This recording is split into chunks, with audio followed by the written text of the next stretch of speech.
Bonjour à tous, nous sommes le 7 novembre, je suis sûr qu'on est le 6 mais c'est pas grave, on va dire qu'on est le 7.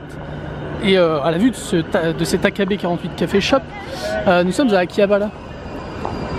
Donc on va attendre qu'Audrey, elle sait pas que je suis là mais c'est pas grave, on va attendre qu'Audrey finisse son taf. Et on va la rejoindre, en attendant on va faire un petit tour du quartier parce que bon, période hivernale, période Noël, il y a sûrement des décos cachés. Parce qu'elle nous dit rien du quartier mais parce qu'en même temps elle a pas le temps d'aller voir où il y a l'animation.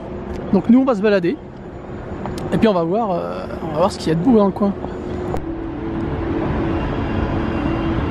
Bon bah dès la sortie de la gare, ils ont fait un espèce d'arbre en LED au bâtiment UDX. Bâtiment qu'on vous conseille de visiter, notamment pour l'Animation Center, hein, qu'on a vu une ou deux fois. Et puis il me semble qu'il y a oui, c'est là-bas qu'on avait acheté les goodies Famima en fait. Enfin, au Famima, les goodies Metal Gear Solid exclusifs. Donc si ça vous intéresse. Bon, maintenant qu'il est par ici, on a vu ce qu'il y avait. Apparemment, il y a quelques éclairages par là-bas, des illuminations, des éclairages. On dirait que je parle d'ampoule LED quoi. Et après, on va aller directement dans la rue principale qui se trouve là-bas. À mon avis, il n'y aura pas grand-chose, mais on ne sait jamais. Bon voilà, écoutez, ça m'a l'air sympa. Et encore, il n'y a que 5 arbres, là, 6 arbres. Quand on va aller voir de l'autre côté, il y aura toute la haie éclairée, ce sera un peu plus joli. Mais bon, je profite de l'escalator pour faire un travelling technique et magnifique. Bon voilà, profitons. Directement sorti de la gare, bâtiment UDX, vous allez au pied de la tour. Et ça vous fait un espèce de drapé blanc avec des arbres couleur or, c'est pas trop dégueu. Je sais pas ce que vous en dites, mais... Bon, c'est vrai que par contre pour le quartier, j'espère qu'il y aura un peu mieux, un peu plus fourni après, parce que là c'est un peu triste, s'il y a que ça. Mais bon, on fera avec.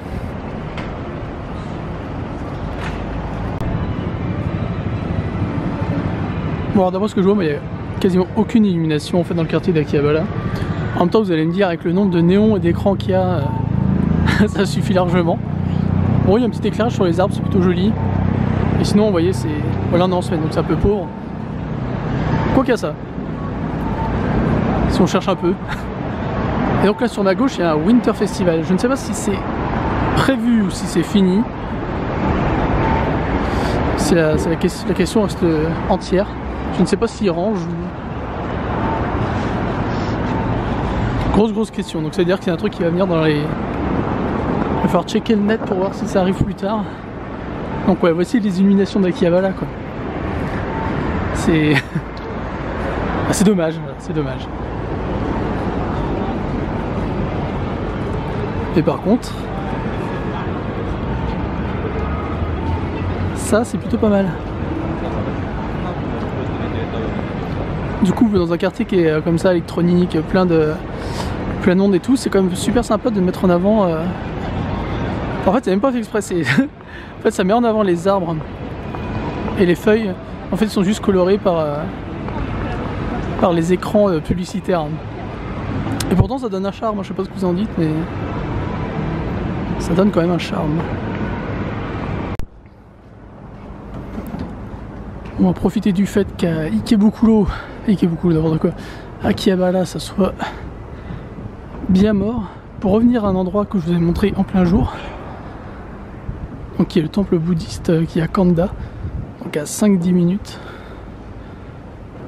à pied. On va juste faire un petit arrêt pour voir un peu ce que ça donne le soir. On va pas s'étendre non plus en termes de visite, parce qu'on a déjà vu ça sous de meilleures conditions.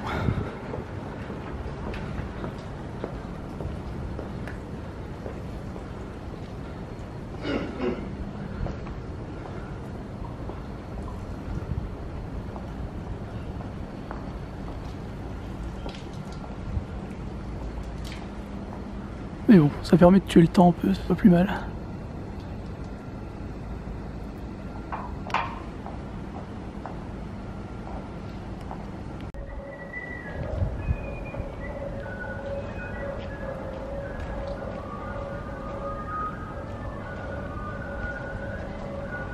Et pour dire, les lanternes, ça donne toujours un petit côté bien sympa.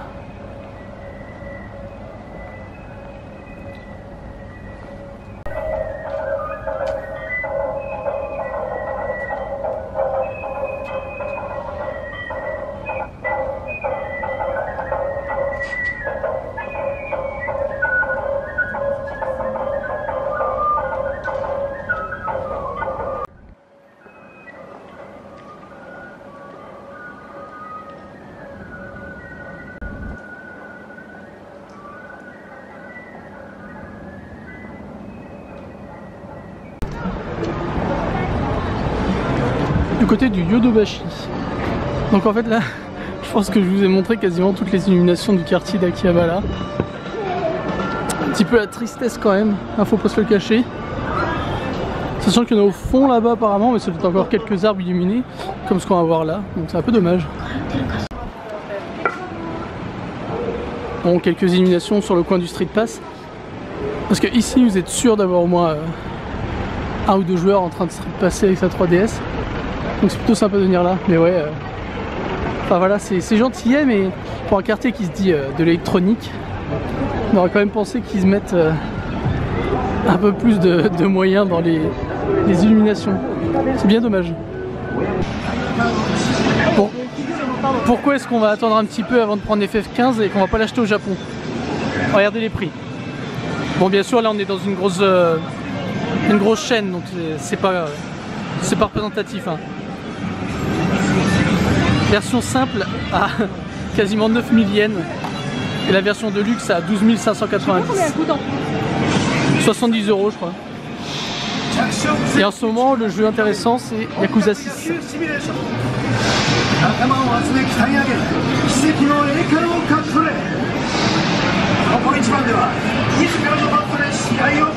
Allez. Les figurines Play Art des FF15 sont juste magnifiques.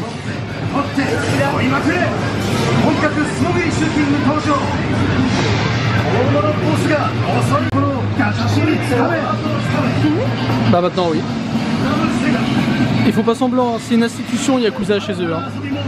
Chez nous c'est pas tellement connu, mais oui j'ai dit tellement connu. Ah oui c'est vrai qu'il y a Trico qui est sorti aussi. Hein. On va voir ça. Donc là nous sommes en haut du Yodobashi. On était déjà passé. Et en fait voilà c'est pour ça en fait que je vous montre. En fait le coin qui s'appelle, je sais pas si ça s'appelle le Gourmet, un truc comme ça. Donc en fait ils sont tous en partenariat avec la promo des FF15. Ah il est à cet étage là. Je crois qu'il était ailleurs. Il y a un grand là si tu veux. Alors on s'amuse, on va peut-être pas manger là mais c'est pas grave.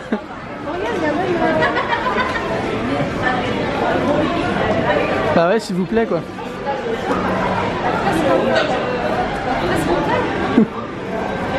C'est quasiment à taille réelle.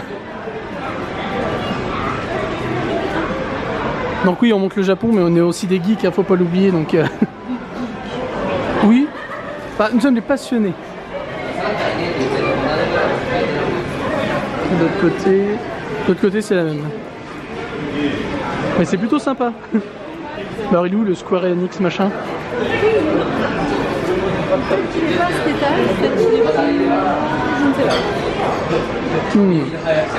Allons fouiller. Bon finalement on va pas manger ici. Ah bah non. La gourmandise était présente. Alors qu'hier soir on s'est mangé un bon petit bol donc on va se faire une petite salade tranquille chez nous. Mais c'est nul le régime. Ouais, on a repéré le Square Enix Café. Donc il y a un pop-up café comme d'hab, c'est pas non plus... Oui ça va pas être fou, mais on ira le tester pour nous et pour vous. D'avoir des bonnes choses à manger. Oui c'est vrai qu'il y avait des trucs pas mal.